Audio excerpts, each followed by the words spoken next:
بے شک انسان پر زمانے میں ایک ایسا وقت بھی آ چکا ہے کہ وہ کوئی قابل ذکر چیز نہ تھا. ہم نے انسان کو ملے جلے نطفے سے پیدا کیا تاکہ اسے آزمائیں، تو ہم نے اس کو سنتا دیکھتا بنایا. یقیناً ہم ہی نے اسے رستہ بھی دکھا دیا. اب خواہ شکر گزار ہو خواہ ناشکرا. بے شک ہم نے کافروں کے لیے زنجیریں اور طوق اور دہکتی آگ تیار کر رکھی ہے. جو نیکوکار ہیں وہ ایسی شراب پیئیں گے جس میں کافور کی آمیزش ہوگی. یہ ایک چشمہ ہے جس میں سے اللہ کے بندے پیئیں گے اور اس میں سے چھوٹی چھوٹی نہریں نکال لیں گے.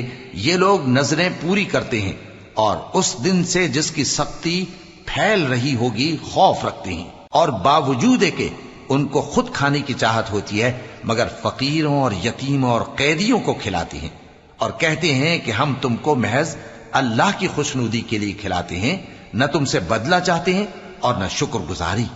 ہم کو اپنے پروردگار سے اس دن کا ڈر لگتا ہے جو چہروں کو بگاڑنے والا اور بڑی سختی والا ہوگا.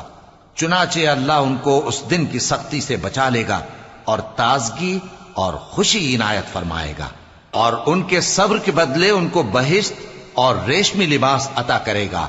اس میں وہ تختوں پر تکیے لگائے بیٹھے ہوں گے. وہاں نہ دھوپ کی حدت دیکھیں گے نہ سردی کی شدت. ان پر درختوں کے سائے قریب ہوں گے اور میووں کے گچھے جھکے ہوئے لٹک رہے ہوں گے، اور خدام چاندی کے برتن لیے ہوئے ان کے ارد گرد پھریں گے، اور شیشے کے نہایت شفاف پیالے اور شیشے بھی چاندی کے جو ٹھیک اندازے کے مطابق بنائے گئے ہیں. اور وہاں ان کو ایسی شراب بھی پلائی جائے گی جس میں ادرک کی آمیزش ہوگی. یہ بہشت میں ایک چشمہ ہے جس کا نام سلسبیل ہے، اور ان کے پاس لڑکے آتے جاتے ہوں گے جو ہمیشہ ایک ہی حالت پر رہیں گے.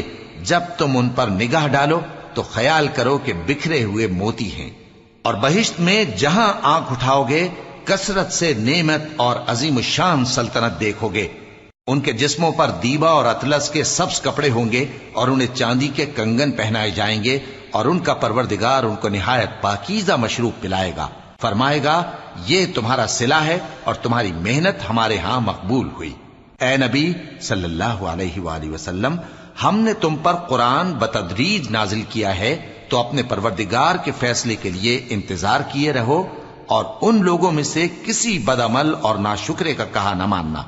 اور صبح و شام اپنے پروردگار کا نام لیتے رہو، اور رات کو بڑی دیر تک اس کے آگے سجدے کرو اور اس کی پاکی بیان کرتے رہو.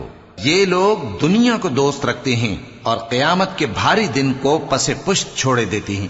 ہم نے ان کو پیدا کیا اور ان کے جوڑ جوڑ کو مضبوط بنایا، اور اگر ہم چاہیں تو ان کے بدلے انہی کی طرح اور لوگ لے آئیں. یہ قرآن تو نصیحت ہے، جو چاہے اپنے پروردگار کی طرف پہنچنے کا راستہ اختیار کر لے، اور تم کچھ بھی نہیں چاہ سکتے مگر جو اللہ کو منظور ہو. بے شک اللہ جاننے والا ہے، حکمت والا ہے. وہ جس کو چاہتا ہے اپنی رحمت میں داخل کر لیتا ہے، اور ظالموں کے لیے اس نے دکھ دینے والا عذاب تیار کر رکھا ہے.